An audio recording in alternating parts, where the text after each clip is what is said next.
Paalala ng Bureau of Immigration sa mga magbabakasyon abroad ngayong Holy Week. Maaga pong pumunta sa mga paliparan at ihanda mga mahalagang dokumento na hahanapin ng immigration officers. Simula naman sa April 1, epektibo na ang mas mataas na fuel surcharge ayon sa Civil Aviation Authority of the Philippines. May unang balita si Darlene Kai. Umapaw ang mga pasahero sa departure lobby ng NAIA Terminal 1. Sa dami ng tao, lumiko-liko na ang mga pila sa check-in counters. Mahaba rin ang pila ng mga pasaherong papunta sa immigration counters. Inasahan na raw yan ang mga pasahero ngayong Semana Santa. Kaya kahit alas 6 pa ng gabi ang flight ni na Jmar pa Cagayan de Oro, bago pa magtanghali, nandito na sila sa airport. Pagbaba pa lang po talaga, sobrang dami po talaga. Tsaka even po sa bago pa lang po makarating talaga dito, sobrang traffic. Ngayon po, lalong-lalo na mag-Holy Week po talaga, in-expect ko rin po talaga na tawag po dito, magkakaroon po talaga ng traffic, tsaka sobrang dami po talaga ng tao.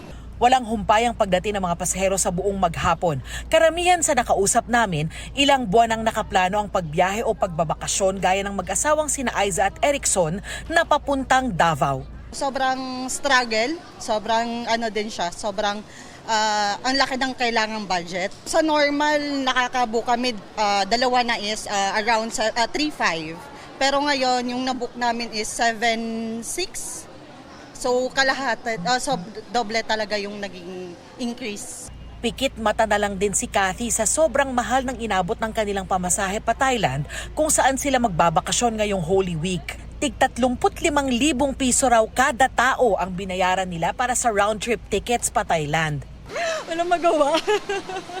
No choice. Kaya lang kasi para maging masaya yung family.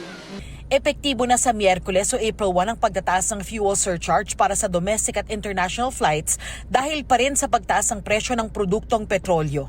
Sa loob ng 15 araw, itataas sa level 8 ang passenger fuel surcharge mula sa dating level 4. Kaya staycation na lang daw muna sina Aiza.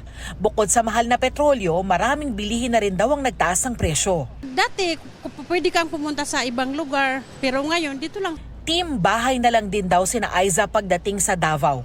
Dati is more on bakasyon sa Samal, sa mga titos, titas. So as of now, within the area muna. More stay sa bahay. Tingin ng CAAP o Civil Aviation Authority of the Philippines, hindi agaran ang magiging epekto ng taas presyo ng langis sa mga babiyahe sa mga paliparan ngayong Semana Santa. Sa tingin ko po, this week, medyo wala pa tayong makikitang pagbabago kahit tumaas na yung or tataas na yung presyo ng mga fuel dahil starting April 1 may fuel surcharge, so tumaas talaga. Opo. Dahil na rin dito sa sitwasyon sa Middle East. So wala ako nakikita so far sa ngayon na hihina yung pagpunta ng mga pasahero dahil nabili na ho kasi mga ticket niyan in advance eh.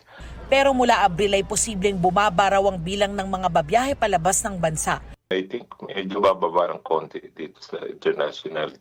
Pero sa domestic nga, as I said, pre-book at saka pre-arrange na yung travel nila. Sinisiguro naman ng CAAP na may sapat na langis para sa operasyon ng mga paliparan.